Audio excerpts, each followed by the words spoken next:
সরকারের ভেতরে ক্ষমতা ভোগের পালা দীর্ঘ হচ্ছে বলে মন্তব্য দেশের বৃহৎ রাজনৈতিক দল বিএনপির। এদিকে কোনো কোনো উপদেষ্টার বক্তব্যে উস্কানির গন্ধ পাচ্ছে জামায়াতে ইসলামী। নির্বাচন আর সংস্কারই রাজনৈতিক সমীকরণে অনিশ্চয়তা বাড়াচ্ছে বলে মত অনেকের, যার নেতিবাচক প্রভাব পড়ছে দেশের অর্থনীতিতেও।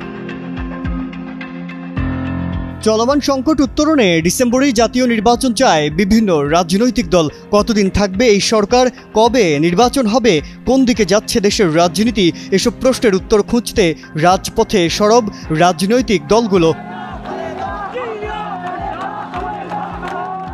এদিকে ইউনূস সরকারের সঙ্গে দূরত্ব বাড়ছে অনেক রাজনৈতিক দলের। সময় যত গড়াচ্ছে নির্বাচন ও সংস্কার নিয়ে ততই অনিশ্চয়তা দেখা দিচ্ছে বলে দাবি বিভিন্ন দলের নেতাদের। এদিকে রাজধানী ঢাকা আবারও যেন পরিণত হয়েছে দাবি আদায়ের শহরে।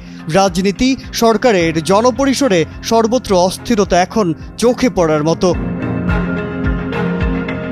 রাজনৈতিক বিশ্লেষকরা মনে করছেন, ঐক্যের পরিবর্তে রাজনীতির মাঠে অনৈক্যের সুর ক্রমে টানা সপ্তমবারের মতো বেস্ট টিস্যু পেপার ব্র্যান্ড হিসেবে স্বীকৃতি পেয়েছে বসুন্ধরা টিস্যু। তীব্র হচ্ছে দীর্ঘদিন কাঁধে কাঁধ মিলিয়ে ভোটের অধিকার ও গণতন্ত্র পুনরুদ্ধারের লড়াইয়ে যেসব দল সামিল থেকে নিপীড়নের শিকার হয়েছে, সেসব দলই এখন পরস্পরের ভুল ধরতে ব্যস্ত সময় পার করছে। এতে করে রাজনৈতিক সমীকরণ দ্রুত পাল্টাচ্ছে।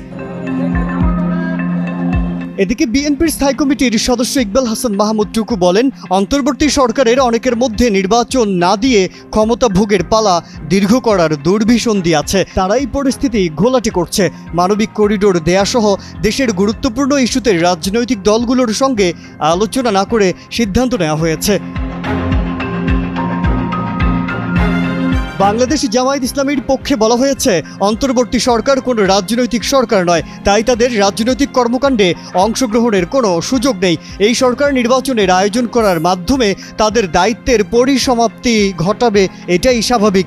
কিন্তু কোনো কোনো উপদেষ্টার বক্তব্য, রাজনৈতিক ভূমিকা, অন্যকে আক্রমণ করে উস্কানিমূলক বক্তব্য নতুন করে বিতর্কের সৃষ্টি করেছে। উপদেষ্টাদের এমন ভূমিকা জনগণের মধ্যে বিভেদ সৃষ্টি করার উপাদান হিসেবে কাজ করবে বলে বিশেষজ্ঞ মহলের ধারণা।